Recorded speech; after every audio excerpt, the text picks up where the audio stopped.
Corona ప్రపంచవ్యాప్తంగా మనుషులను భయపెడుతున్న రోగం ఇది. ఇప్పటి వరకో మందు కనిపెట్టని రోగం. అయితే ఈ రోగానికి సంబంధించిన ఇప్పటి వరకో అందుబాటులో ఉన్న డేటా కాస్త ఉపశమనం కలిగించేదే. ఇది ఆరోగ్యంగా ఉన్నవారికి సోకడం తక్కువని, సోకినా ప్రాణాలు తీసేంతటి ప్రమాదం ఉండదని అనుకున్నాం. అది వాస్తవమే అయినా ఇప్పుడు కరోనా గురించి మరో భయంకరమైన వాస్తవం ఒకటి మరింతగా భయపెడుతోంది. అదేంటంటే ఒకసారి కరోనా వచ్చి నయమైన తర్వాత కూడా మళ్ళీ ఈ వ్యాధి రాదని, ప్రాణాలు హరించదని నమ్మకం ఏమీ లేదట. సాధారణంగా ఒకసారి ఓ వ్యాధి వచ్చి తగ్గిపోతే ఆ మనిషి శరీరంలో వ్యాధికారక కణాలను ఎదుర్కొనే యాంటీబాడీలు తయారవుతాయి. ఆ వ్యక్తిలోని వ్యాధినిరోధక శక్తి స్థాయిని బట్టి వాటి కాలపరిమితి ఆధారపడి ఉంటుంది.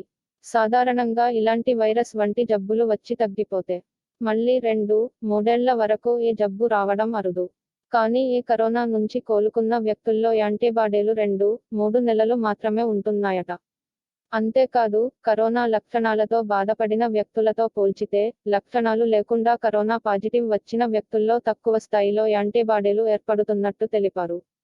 కరోనా నుంచి కోలుకున్న వారిలో యాంటీబాడీలు తయారవుతున్నట్టు గతంలోనే గుర్తించారు. కానీ అవి ఎంతకాలం ఉంటాయన్న దానిపై ఇప్పటి వరకు స్పష్టత లేదు. కానీ తాజా వివరాలు చూస్తుంటే కరోనా యాంటీబాడీలు కాల వ్యవధి చాలా తక్కువని తెలుస్తోంది. అంటే ఒకసారి కరోనా వస్తే మళ్ళీ రాదన్న గ్యారంటీ ఏమీ లేదని